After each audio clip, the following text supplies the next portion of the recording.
Status टाकून सुट्टीवर किंवा गावाला जाणं ही अलीकडे एक फॅशन झाली आहे. पण सुट्टीवर जाताना स्टेटस अपडेट करणं हे धोकादायक झालंय.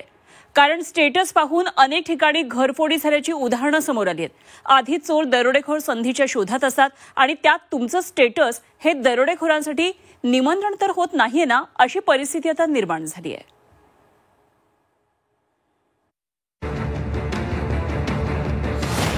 स्टेटस टाकून सुट्टीवर जाताय, खबरदार.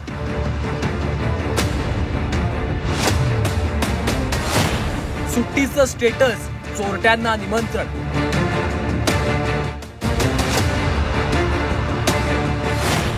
सुट्टीचं स्टेटस दरोडेखोरांना मोकळं रान. सोशल मीडियावर छोट्या छोट्या गोष्टींचे अपडेट देण्याची नवी फॅशन आली. सुट्टीला गावाला जाण्याआधी, सहलीला जाण्याआधी लोक आपलं स्टेटस अपडेट करून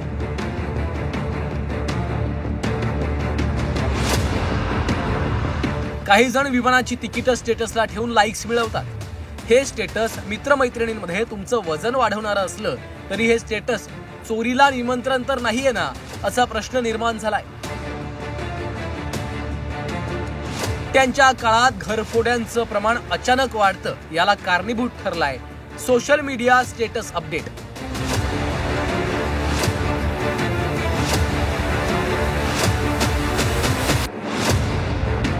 सोशल मीडियावर स्टेटस अपडेट करून गावी जाणं किंवा सहलीला जाणं हे चोर आणि दरोडेखोरांसाठी निमंत्रण ठरलेलं आहे.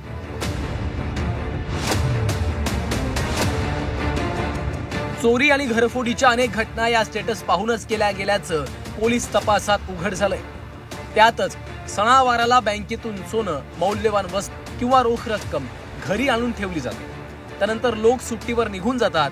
नेमकी हीच संधी हेरून दरोडेखोर अनेकांचं घर साफ करतात.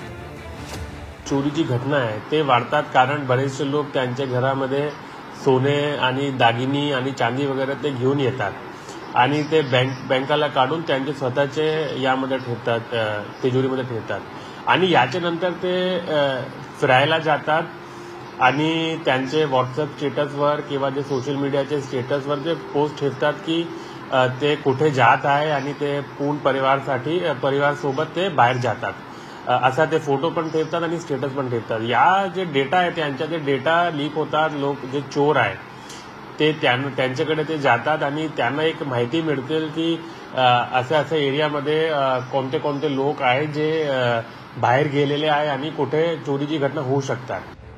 पोलिसांच्या मते घरफोड्या करणारे चोर किंवा दरोडेखोर हे परिचितांपैकीच कुणीतरी असतात किंवा आजकाल courier boy, parcel boy, plumber, फिटिंगची कामं करणाऱ्यांना आपण आपला नंबर शेअर करतो. हे संबंधित लोक आपला सोशल मीडिया स्टेटस पाहू शकतात. त्यामुळे व्हॉट्सअपवर असं स्टेटस ठेवणं म्हणजे चोरांना एक प्रकारे निमंत्रणच ठरू शकतं. जरुरी आहे की तुम्ही जे तुमचे जवळपासचे लोक आहे, जे तुमचे मोहल्ल्यामध्ये राहतात किंवा जवळपासमध्ये राहतात, जे तुम्हाला ओळखतात आणि त्यामध्ये त्यांच्यामध्ये जर काही चोरीची वृत्ती आहे, चोरीची टेंडन्सी आहे, ते तुमचे स्टेटस पाहतात आणि जे इंटरस्टेट गँग आहे किंवा नॅशनल गँग आहे त्यांना अशी माहिती पण देतात.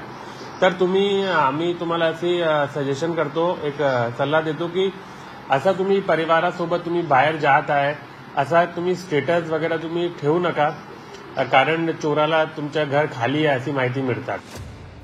सहलीला गेल्याचं तुम्हाला जगाला सांगायचं असेल तर काही पथ्य पाळावी लागतील. सुट्टीवर जाताना स्टेटस अपडेट करूच नका. स्टेटस अपडेट केलं तरी नॉट फॉर ऑल हा पर्याय निवडा. घरात मौल्यवान वस्तू ठेवून सहलीला किंवा गावी जाऊ नका. विश्वासू लोकांनाच सहलीला जात असल्याचं सांगा. आज या ठिकाणी, उद्या त्या ठिकाणी असे अपडेट्स टाळा. सहलीवरून आल्यानंतरच तुमचे फोटो स्टेटस शेअर करा. ही खबरदारी घेतली तरच तुमचं घर दरोडेखोरांपासून सुरक्षित राहणार आहे. अन्यथा तुमचं स्टेटस दरोडेखोरांसाठी तुमच्या घराचे दरवाजे उघडे करून दिल्यासारखं होणार आहे. त्यामुळे सुट्टीवर जाताना राहा खबरदार. अमर काणे, झी 24 तास, नागपूर.